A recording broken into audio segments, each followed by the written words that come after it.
Welcome to PrimeScoreX. In this video, we are going to break down pacing strategy for every ATI TEAS 7 section in a clear, practical, exam-focused way. The goal is not to overload you with isolated facts. The goal is to help you understand what this topic means on the ATI TEAS 7, why it affects your score, and how to handle it with calm, repeatable execution. This topic matters because it changes how you prepare and how you make decisions during the exam. Pacing must be section-specific because reading, math, science, and English all combine different tasks, timing, and fatigue patterns. By the end of this video, you should have a cleaner mental model, a stronger study routine, and a more controlled way to respond when this issue appears in practice or on test day. Start with the essential facts. Each section has its own time limit. Reading has 45 questions in 55 minutes. These details are not background decoration. They shape your pacing, your practice design, and the way you protect points under timed conditions.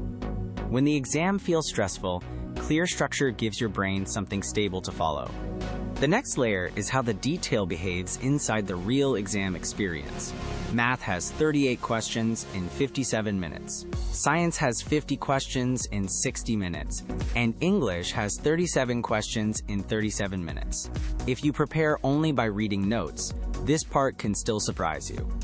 If you train with the structure in mind, the same information becomes predictable and manageable. A strong approach begins with two core ideas.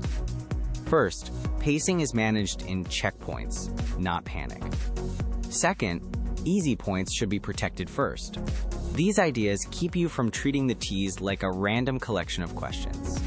Instead, you start to see a system, what the test is asking, how the clock changes behavior, and where students usually lose easy points. There's also a useful contrast to remember. Flags should support recovery, not delay decisions. Each section needs its own rhythm. The weaker version feels busy, but does not always raise your score.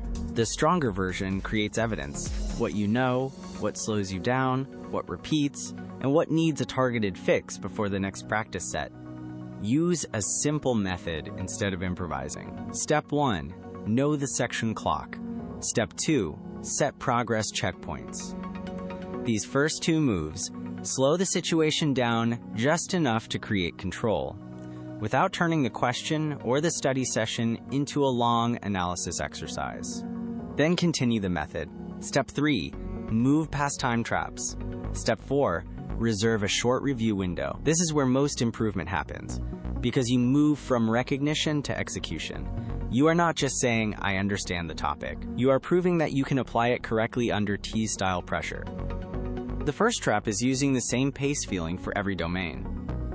This usually happens when a student moves too quickly, trusts a familiar-looking answer, or skips the instruction line. The fix is to pause long enough to identify the exact task before committing to the response. The second trap is overworking one hard item. This trap is dangerous because it feels like effort. You may be reading, calculating, or reviewing, but not in a way that changes the answer. A better move is to define the decision, make the best supported choice, and protect the rest of the section. Practice should be measurable. Begin with section-specific timed blocks. Do not simply ask whether the material feels familiar. Ask what your performance shows: accuracy, time control, mistake type, and whether the same weakness appears again after review. Next, add realism with checkpoint practice. Time practice changes your behavior in ways untimed practice cannot.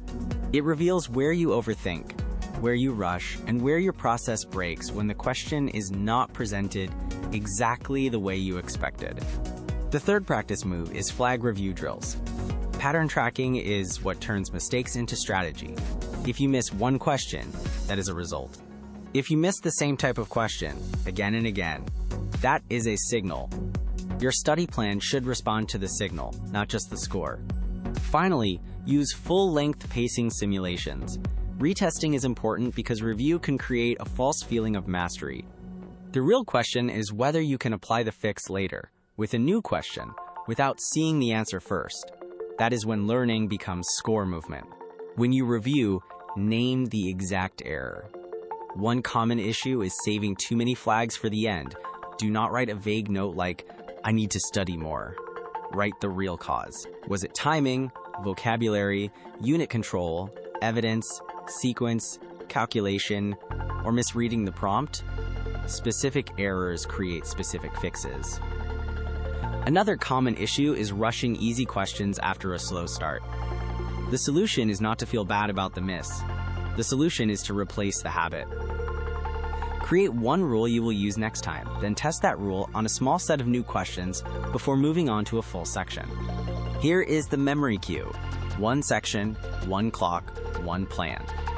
Keep it short enough to use during practice and during the exam. A good cue does not explain everything. It points your attention to the next right action when time pressure, fatigue, or uncertainty starts to build. The final takeaway is this: good pacing protects accuracy across the whole exam. If you make the process repeatable, the topic becomes less intimidating and much more useful. Do not chase perfection in one question. Build a system that protects points across the entire exam. Study smarter. Score your best